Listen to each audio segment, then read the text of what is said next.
Hello viewers, আসসালামু আলাইকুম। কিভাবে আপনারা অনলাইনে ই পাসপোর্ট করবেন অথবা আপনার পুরাতন যদি কোনো এমআরবি পাসপোর্ট থাকে বা ই পাসপোর্ট থাকে সেটাকে কিভাবে নবায়ন করতে পারবেন অথবা একদম নতুনভাবে কিভাবে একটি ই পাসপোর্ট করতে পারবেন সেটাই কিন্তু মূলত আজকে আমরা দেখাবো। তো ই পাসপোর্ট করার জন্য কিন্তু আপনাকে সর্বপ্রথম অনলাইনে অ্যাপ্লিকেশন করতে হবে।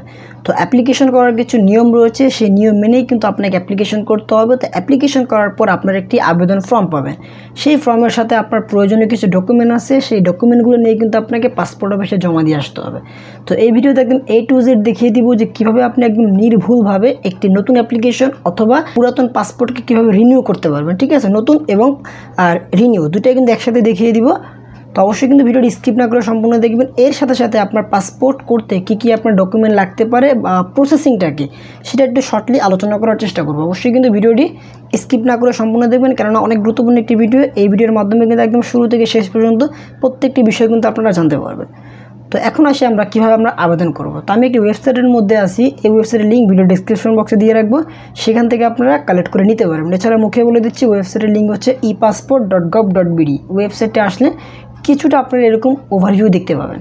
তো এখানে আসার পরে আপনাকে সর্বপ্রথম একটি অ্যাকাউন্ট রেজিস্ট্রেশন করতে হবে এবং একটি অ্যাকাউন্ট দিয়ে কিন্তু আপনি সর্বমোট 6টি অ্যাপ্লিকেশন করতে পারবেন। ঠিক আছে, 6টির বেশি কিন্তু একটি অ্যাকাউন্ট দিয়ে করা যাবে না। আর অবশ্যই কিন্তু যদি ফ্যামিলি মেম্বার হয় সেক্ষেত্রে কিন্তু একটি অ্যাকাউন্ট দিয়ে আপনারা একের অধিক চেষ্টা করবেন। এছাড়া যদি আপনারা ইন্ডিভিজুয়াল যদি অন্যান্য ব্যক্তিদের করতে চান সেক্ষেত্রে কিন্তু প্রত্যেকটা ব্যক্তি আলাদা আলাদা করে অ্যাকাউন্ট খুলে নেবেন। তো কীভাবে অ্যাকাউন্ট খুলবেন দেখুন, এখানে আসার পরে অ্যাপ্লাই অনলাইন নামে একটি অপশন দেখতে পাচ্ছেন, অপশনে ক্লিক করবেন।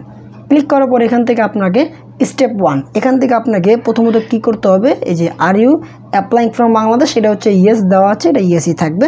দেন এখান থেকে আপনারা select district of your present address, আপনি বর্তমানে যেখানে থাকেন অথবা যেখান থেকে পাসপোর্ট করাতে চাচ্ছেন সেই ডিস্ট্রিক্ট এখানে দেবেন। তো আমি ধরুন ঢাকা থেকে করাবো, এখান থেকে আমি ঢাকা লিখে ফেললাম। তারপর হচ্ছে আপনি কোন থানার আন্ডারে বর্তমানে আছেন, অবশ্যই কিন্তু আপনি বর্তমান ঠিকানা অনুযায়ী কিন্তু আপনাকে পাসপোর্ট অফিসে যেতে হবে। তো আমি বর্তমানে যে থানায় রয়েছি সেই থানার নামটা আমি এখানে লিখে দিলাম। লেখার পর দেখুন আমাকে কোন অফিসে জমা দিতে হবে, এখান থেকে সেই অফিসের নামটা চলে আসছে। ঠিক আছে, এখান থেকে যদি আমি সাপোজ আমি থানাটাকে চেঞ্জ করে দিই, দেখুন এখান থেকে পাসপোর্ট অফিসের নামটাও চেঞ্জ হয়ে যাবে। অবশ্যই কিন্তু থানা ওয়াইজ আপনাকে পাসপোর্ট অফিস শো করবে যে কোন পাসপোর্ট অফিসে আপনাকে যেতে হবে। ওকে, তো আমি থানা দিয়ে দিলাম। তারপর এখান থেকে কন্টিনিউ একটি অপশন দেখতে পাচ্ছেন, অপশনে ক্লিক করবেন। ক্লিক করার পর এখান থেকে আপনাকে আপনার ইমেল আইডি দিতে হবে। এখন আপনারা যে ইমেলটি দিবেন সেই ইমেলে আপনার একটি অ্যাক্টিভেশন লিঙ্ক যাবে, সেই লিঙ্কটাকে আপনাকে অ্যাক্টিভ করতে হবে। তো সেটা কীভাবে অ্যাক্টিভ করবেন সেটা আমি দেখিয়ে দেবো। তো আমি এখান থেকে মেলটাকে লিখে ফেললাম। মেল লেখার পর দেখুন এখান থেকে আই অ্যাম হিউম্যান একটি অপশন দেখতে পাচ্ছেন, এই অপশনে ক্লিক করবেন। তারপর এখান থেকে কন্টিনিউ অপশনে ক্লিক করবেন। ওকে, দেখুন অনেক সময় দেখা যায় কি এখান থেকে ক্যাপচারটাকে ঝামেলা করে। তো এই অবস্থা আপনার কী করবেন, এই পেজটাকে রিলোড করবেন। রিলোড করার পর এখান থেকে আপনার আবার ইমেল অ্যাকাউন্টটি দিবেন। তারপর এখান থেকে আবার আই এম হিউম্যান অপশনে ক্লিক করবেন। ক্লিক করার পর এখান থেকে আমরা আবার কন্টিনিউ অপশনে ক্লিক করে দিলাম। তো মাঝে মাঝে সমস্যা হয়, তো এই সমস্যা হলে আপনার রিলোড নিয়ে আবার ইমেল লিখলে হয়ে যাবে। যেমন দেখুন এখন হয়ে গেছে। তো এখন আপনার কী করতে হবে, এখান থেকে একটি পাসওয়ার্ড সেট করতে হবে। তো এই পাসওয়ার্ডটি আপনি আপনার মনের মতন করে আপার কেস লোয়ার কেস দিয়ে সেট করতে পারবেন, কিন্তু আপনার মিনিমাম 6টি ক্যারেক্টারের উপরে থাকতে হবে। তো আমি একটি পাসওয়ার্ড দিয়ে দিচ্ছি। ওকে, পাসওয়ার্ডটা আমি লিখে ফেললাম। তারপরে দেখুন এখান থেকে পার্সোনাল ইনফরমেশন, তো আপনি যার নামে অ্যাকাউন্ট খুলবেন সেই ব্যক্তির এখানে ইনফরমেশন দেবেন, অথবা আপনি যার পাসপোর্ট করতে চান এখানে তার ইনফরমেশনে দিতে পারেন। তো ধরুন এখান থেকে আমি ফার্স্টে কী চেয়েছে, ফুল নেম এস বার NID/BRC হচ্ছে আপনার বার্থ সার্টিফিকেটকে বোঝানো হয়েছে। তো এখন দেখুন এখানে আমি লেখার কোনো অপশন পাচ্ছি না, এটা কিন্তু পুরো একটা ব্লক হয়ে রয়েছে। তো আপনি লিখতে পারবেন এই নিচের থেকে। তো ফার্স্টে হচ্ছে আপনার গিভ নেম আর লাস্টে হচ্ছে আপনার সার নেম। গিভ নেম হচ্ছে আপনার নামের প্রথম অংশটা দেবেন। আর যেমন ধরুন আমি যদি লিখি যে মোহাম্মদ আসিফ মাহমুদ, তো এখান থেকে আমি ফার্স্টে লিখবো MD আসিফ ASIF। ঠিক আছে, এখান থেকে নামের প্রথম অংশ দিলাম। আর সার নেমে এসে আমি লাস্ট পার্টটা দিব MAHMUD মাহমুদ। ঠিক আছে, এভাবে আপনারা নামটাকে লিখবেন। দেখুন ফার্স্টের ঘরে কিন্তু অটোমেটিকলি ফিল আপ হয়ে গেছে। তো এইভাবে আপনারা গিভ নেম এবং সার নেম দেবেন। তারপর এখান থেকে আপনার ফোন নাম্বার এখান থেকে বাংলাদেশে দেওয়া থাকবে, আর এখান থেকে আপনার ফোন নাম্বারটি দিবেন। তো এখান থেকে আমি ফোন নাম্বার দিয়ে দিচ্ছি। ওকে, ফোন নাম্বার দেওয়ার পর এখান থেকে আবার এই আই অ্যাম এ হিউম্যান অপশানে আবার ক্লিক করবেন। ওকে, ক্লিক করার পর এখান থেকে টিক চিহ্ন চলে আসবে। দেন এখান থেকে ক্রিয়েট অ্যাকাউন্ট একটি অপশন দেখতে পাচ্ছেন, এই অপশনে ক্লিক করবেন। ওকে, দেখুন এখান থেকে আমাকে স্টেপ 4-এ নিয়ে গেছে। এখান থেকে কী বলা হয়েছে যে আমার এই ইমেল আইডিতে একটি তারা লিঙ্ক পাঠিয়েছে, সেই লিঙ্কটাকে আমার অ্যাক্টিভ করতে বলছে। তো এখন আমি ইমেলে চলে যাই। ওকে, দেখুন আমার মেলটা কিন্তু চলে আসছে যে নো রিপ্লাই। দেখুন এখান থেকে কিন্তু আমার মেলটা চলে আসছে। এখন আমি মেলটাকে ক্লিক করি, দেখুন এই যে এখানে একটি অ্যাক্টিভেশন লিঙ্ক রয়েছে, ঠিক আছে। দেখুন এখান থেকে ক্লিক ইন্টার, এই যে এই লিঙ্কটা, এখন আমি এই লিঙ্কের উপরে জাস্ট সিম্পলি ক্লিক করব। দেখুন আমার অ্যাকাউন্টটা অ্যাক্টিভ হয়ে গেছে। এখন আমরা এখান থেকে কী করবো, দেখুন সাইনিং এখানে অপশন আছে, অথবা দেখুন যে এখানেও সাইনিং অপশন আছে। তো আমি যে কোনো এক জায়গা থেকে সাইনিং অপশনে ক্লিক করব, এখান থেকে মেলটা দিব, আর এখানে এসে আমি যে পাসওয়ার্ডটাকে সেট করেছিলাম সেই পাসওয়ার্ডটা দিব। ওকে, পাসওয়ার্ড দেওয়ার পর এখান থেকে আই এম হিউম্যান অপশনে ক্লিক করব, তারপর এখান থেকে সাইনিং অপশনে ক্লিক করব। ওকে, দেখুন এখান থেকে আমার অ্যাপ্লিকেশন মানে আমার সাইনিং হয়ে গেছে।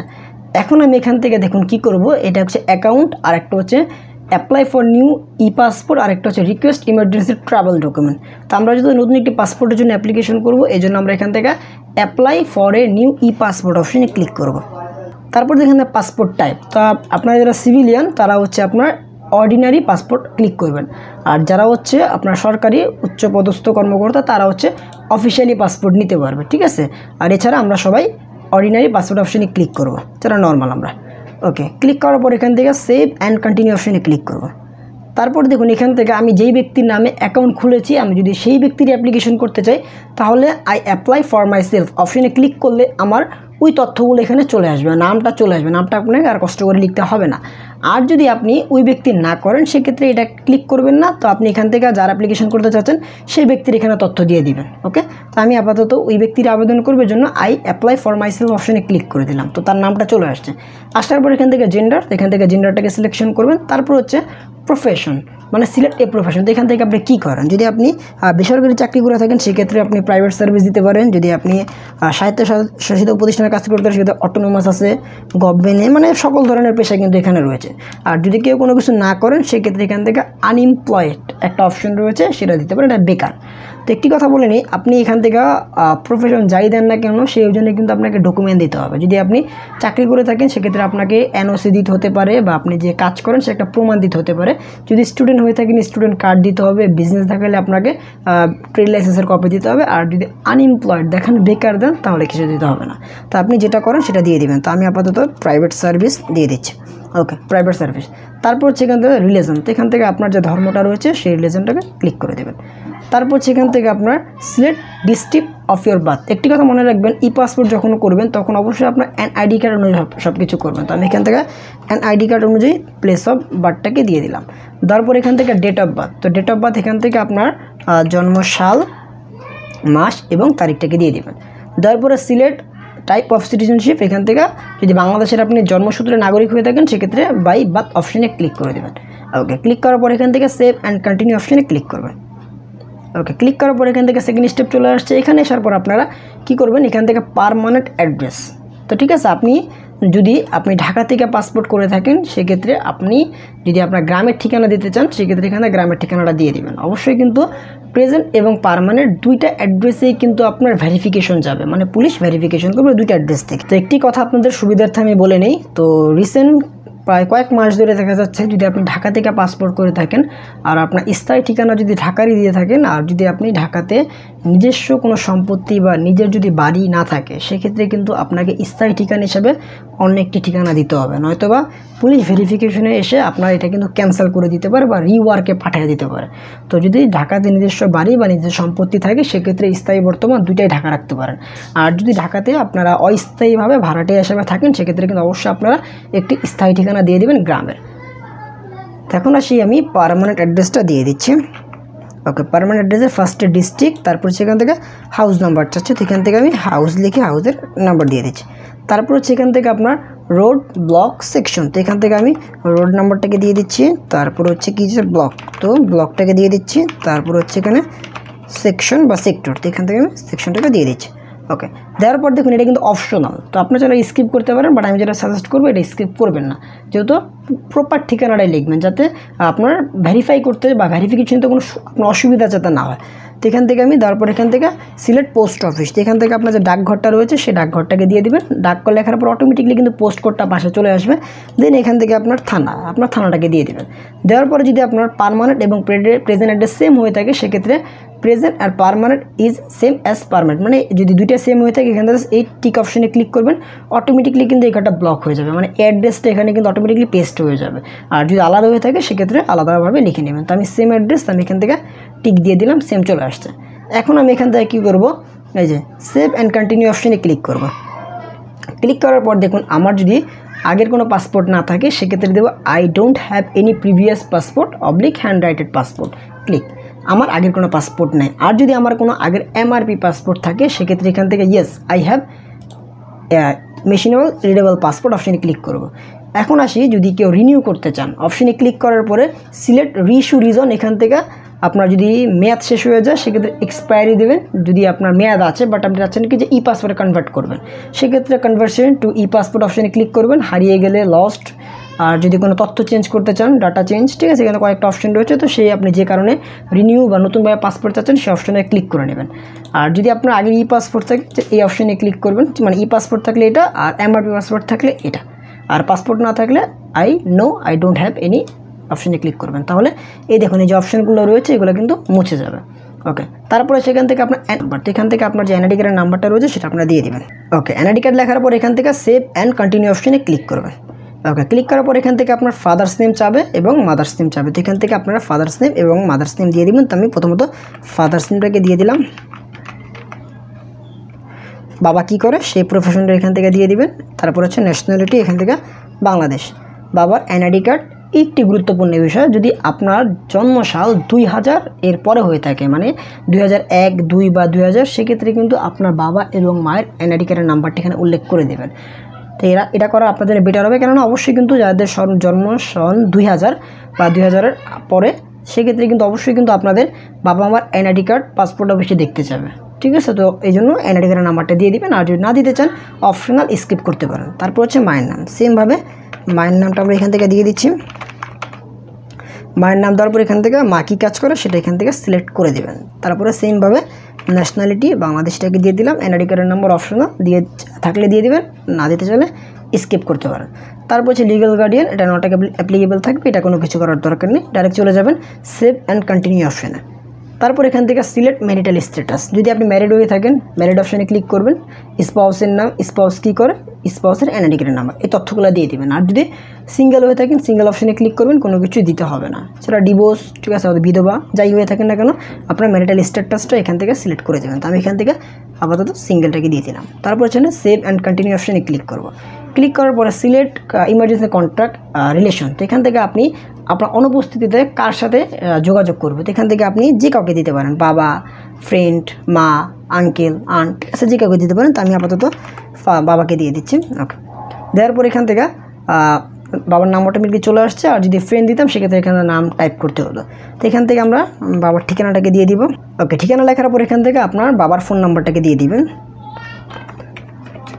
অথবা আপনি এখান থেকে যে ব্যক্তির রিলেশন দিয়েছেন সেই, মানে যে ব্যক্তির নাম দিয়েছেন সেই ব্যক্তির ফোন নাম্বারটা দিয়ে দিবেন। দেওয়ার পর এখান থেকে সেভ অ্যান্ড কন্টিনিউ অপশনে ক্লিক করবেন। ওকে, ক্লিক করার পর এখান থেকে আপনি কত বছরের জন্য পাসপোর্টটা করতে যাচ্ছেন, একটা হচ্ছে 5 বছর আর একটা হচ্ছে 10 বছর। তো আমি চাচ্ছি কি যে 5 বছরের জন্য করব, তো এই জন্য আমি 5 বছর অপশনে ক্লিক করা। আর যদি 10 বছরের জন্য করতে 10 বছর অপশনে ক্লিক করবো, এখান থেকে আমার অ্যামাউন্ট শো করবে কত টাকা এখান থেকে দিতে হবে, ঠিক আছে। তো এখান থেকে আপাতত 10 বছরের জন্য করব, তো এখান থেকে আমি 10 ইয়ার্স সিলেক্ট করে দিলাম। তারপর হচ্ছে এখান থেকে সেভ অ্যান্ড কন্টিনিউ অপশনে ক্লিক করব। ক্লিক করার পর দেখুন এখান থেকে দুইটা অপশন রয়েছে, একটা হচ্ছে রেগুলার ডেলিভারি, একটা হচ্ছে এক্সপ্রেস ডেলিভারি। তো রেগুলার ডেলিভারিতে তো সাধারণত সময় লাগে 21 দিন, আর এক্সপ্রেস ডেলিভারিতে সাধারণত সময় লাগে 7 দিন, 7 থেকে 14, 21 থেকে 1 মাস। তো আরেকটা অপশন রয়েছে সেটা হচ্ছে সুপার এক্সপ্রেস। তো সুপার এক্সপ্রেস সুবিধাটা তারাই পাবে যারা রিনিউ করবে। রিনিউ করার যখন যদি আপনি রিনিউ অ্যাপ্লিকেশন করেন, মানে পুরাতন পাসপোর্ট আছে এরকম দেখান, সেক্ষেত্রে এখানে আপনি আরেকটা অপশন দেখতে পাবেন সুপার এক্সপ্রেস। তো সেটার ফি কিন্তু আরও বেশি, সেটার ফি সম্ভবত 10,000 সামথিং মনে হয়, ঠিক আছে। তো যেহেতু এখান থেকে রিনিউ অপশনে ক্লিক করলে সে অপশনে দেখতে পাবেন, ক্লিক করলে অ্যামাউন্ট শো করবে কত টাকা। যেমন দেখেন এখানে রেগুলারে 5,750 টাকা, এক্সপ্রেসে গেলে 8,050 টাকা, আর সুপার এক্সপ্রেসে গেলে 10,000 সামথিং কত জানি। ওকে, আমি অর্থাৎ রেগুলারই করবো, রেগুলার অপশনে ক্লিক করে দিলাম। ক্লিক করার পর এখান থেকে আপনাকে অ্যাপয়েন্টমেন্ট নিতে হবে। তা আপনারা যারা ঢাকার মধ্যে পাসপোর্ট করতে চাচ্ছেন তাদের কিন্তু অবশ্যই আপনাদের একটি অ্যাপয়েন্টমেন্ট সেট করে দেন, সেই অ্যাপয়েন্টমেন্ট অনুযায়ী কিন্তু আপনাকে পাসপোর্ট অফিসে যেতে হবে। আর যদি ঢাকার বাইরেও থাকে তাহলে কিন্তু অ্যাপয়েন্টমেন্টের কোনো প্রয়োজন নেই। তো যেহেতু ঢাকার মধ্যেই করতেছি, তো আমি একটি অ্যাপয়েন্টমেন্ট দিয়ে দিচ্ছি। তো আজকে হচ্ছে আপনার 13 তারিখ, তো কালকে হচ্ছে 14। তো আমি চাচ্ছি কি যে কালকেই পাসপোর্ট অফিস চলে যাব। তো এখান থেকে ধরুন কালকে বা আমি আমার ইচ্ছা মতন যে কোনো একটি ডেট দিতে পারি। তো আমি আপাতত লেট করে দিচ্ছি, আমি 20 তারিখ একটা দিয়ে দিলাম। ওকে, একটা তারিখ সেট করে দিলাম। দেওয়ার পর এখান থেকে টাইম আমি কখন যাব, তো এখান থেকে আপনাদের সুবিধা মতন যে কোনো একটি টাইম আপনারা দিয়ে দিবেন। দেওয়ার পর এখান থেকে সেভ অ্যান্ড কন্টিনিউ অপশানে ক্লিক করবেন। ওকে, ক্লিক করার পর এখান থেকে আপনাকে ওভারভিউ দেখাবে। এখান থেকে আপনারা সব কিছু ভালো মতন চেক করে নেবেন। চেক করার পর যদি কোনো প্রবলেম পান, এখান থেকে এডিট অপশান আছে, এডিট অপশানে ক্লিক করলে আপনাকে আবার এডিটেবল অবস্থায় নিয়ে যাবে। এখান থেকে আপনি আবার এডিট করে নিতে পারবেন। আর যদি এডিট করার প্রয়োজন না থাকে সেক্ষেত্রে এখান থেকে আপনারা জাস্ট সাবমিট করে দিতে পারবেন। তো অবশ্যই সাবমিট করার পূর্বে এখান থেকে আপনারা 15 মিনিট সময় পাবেন চেক করার, ভালো করে চেক করে নেবেন। কেননা যদি একবার কোনো ভুল করে অ্যাপ্লিকেশন সাবমিট করেন তাহলে কিন্তু সেই অ্যাপ্লিকেশন ক্যান্সেল করার জন্য কিন্তু এক্সট্রাভাবে একটি অ্যাপ্লিকেশন দিতে হয়। সেটা কিন্তু একটি প্যারার কাজ। তো অ্যাপ্লিকেশন সাবমিট করার আগে ভালো মতন জেনে বুঝে তারপর সাবমিট করবেন। তারপর তো আমি চেক করেছি সবই আমার ঠিকঠাক মতন রয়েছে। এখন আমি এখান থেকে ডিক্লারেশন যে টিক অপশন দেওয়া আছে, জাস্ট ক্লিক করে confirm and process to payment অপশানে ক্লিক করব। ক্লিক করার পরে কনফার্ম অ্যান্ড প্রসেস অপশানে ক্লিক করে দেবো। ওকে, ক্লিক করার পর এখান থেকে যদি আমি অনলাইনে পেমেন্ট করতে চাই এখান থেকে অনলাইন পেমেন্ট অপশানে ক্লিক করে দেবো। ক্লিক করার পর এখান থেকে আমি অনলাইন পেমেন্ট করতে পারবো। আর যদি অফলাইন পেমেন্ট করতে চাই এখান থেকে অফলাইন পেমেন্ট অপশানে ক্লিক করে দেবো। ক্লিক করে দেওয়ার পর আমি এখান থেকে ব্যাংকের মাধ্যমে পেমেন্ট করতে পারবো। এখান থেকে বেসরকারি যে কোনো ব্যাংকে গিয়ে আপনারা পেমেন্ট করতে পারবেন। তো কেউ যদি অনলাইন পেমেন্ট করতে চান করতে পারেন, সমস্যা নেই। কিন্তু আমি আপনাকে যেটা সাজেস্ট করবো, অনলাইন পেমেন্ট করা ভালো, কিন্তু কিছু কিছু ক্ষেত্রে অনলাইন পেমেন্ট করা রিস্কি হয়ে যায়। কেননা যদি আপনি এখান থেকে অনলাইন পেমেন্ট করেন আর যদি আপনার অ্যাপ্লিকেশনটা কোনো কারণে ক্যান্সেল হয় সেক্ষেত্রে কিন্তু টাকাটা রিটার্ন আসা একটুখানি মুশকিল হয়ে যায়। কারণ এখানে লেখাই রয়েছে, দেখুন, cancellation of online paid application will lost payment and is not refundable. তো এখান থেকে যদি কেউ পেমেন্ট করেন আর যদি সেই অ্যাপ্লিকেশনটা কোনো কারণে ক্যান্সেল হয় তাহলে কিন্তু সেই টাকাটা আপনি ফেরত পাবেন না। এই জন্য বেটার হবে কি ব্যাংকের মাধ্যমে পেমেন্ট করেন, আপনার টাকাটা নিরাপদ থাকবে। যদি কোনো কারণে পাসপোর্ট অফিস থেকে ক্যান্সেল করে বা যদি কোনো প্রকার ভুল পায় সেক্ষেত্রে আপনারা সেই পেমেন্ট দিয়ে আবার অ্যাপ্লিকেশন করতে পারবেন। ঠিক আছে, তো যেটা আপনার সুবিধা সেভাবে আপনারা পেমেন্ট করে নেবেন। দেন আমি অফলাইনে পেমেন্ট করবো। অফলাইন পেমেন্ট অপশানে ক্লিক করে কন্টিনিউ অপশানে ক্লিক করে দিলাম। ওকে, ক্লিক করার পর দেখুন এখান থেকে আমার শিডিউল হয়ে গেছে। এখন আমরা কী করবো, এখান থেকে যে আমার নামটা শো করতেছে নামের উপরে ক্লিক করব, আমরা একটি ফর্ম দেখতে পাবো। এটা হচ্ছে আমার সামারি। ঠিক আছে, এইটাকে প্রথমত আমাকে প্রিন্ট করতে হবে, যে প্রিন্ট সামারি, এটাকে আমাদের প্রিন্ট করতে হবে। তারপরে হচ্ছে এখান থেকে দেখুন প্রিন্টেড অ্যাপ্লিকেশন ফর্ম, এখানে আমাদেরকে অ্যাপ্লিকেশন ফর্মটাকে ডাউনলোড করতে হবে। এটা হচ্ছে আমার অ্যাপ্লিকেশন ফর্ম। এই যে এই ফর্মটা হচ্ছে আমাকে 3 পেজের ফর্ম, এই ফর্মটা আমাকে নিয়ে যেতে হবে। এর সাথে সাথে আমরা যে শিডিউল নিয়েছি এই শিডিউলের পেজটা কিন্তু আপনাকে প্রিন্ট আউট করে নিতে হবে। তো ঠিক এই প্রসেসিংয়ের মাধ্যমে কিন্তু আপনি অনলাইনে ই পাসপোর্টের জন্য অ্যাপ্লিকেশন করে ফেলতে পারবেন। তো আশা করি আপনি ক্লিয়ারলি বুঝতে পেরেছেন যে কীভাবে আপনি অ্যাপ্লিকেশন করবেন আর কী কী ডকুমেন্টের প্রয়োজন পড়বে সেই নিয়ে আমার সেপারেট ভিডিও রয়েছে। ভিডিও লিঙ্ক ডেসক্রিপশন বক্সে দেওয়া থাকবে, সেখান থেকে ভিডিওটি দেখে নিতে পারবেন। তো আজকের ভিডিও পর্যন্ত ভিডিও ভালো লাগলে লাইক করে দেবেন আর চ্যানেল নতুন থাকলে চ্যানেলটিকে সাবস্ক্রাইব করে রাখবেন। তো দেখা হচ্ছে পরবর্তী ভিডিওতে। এভাবে ভালো থাকবেন। আল্লাহ হাফেজ।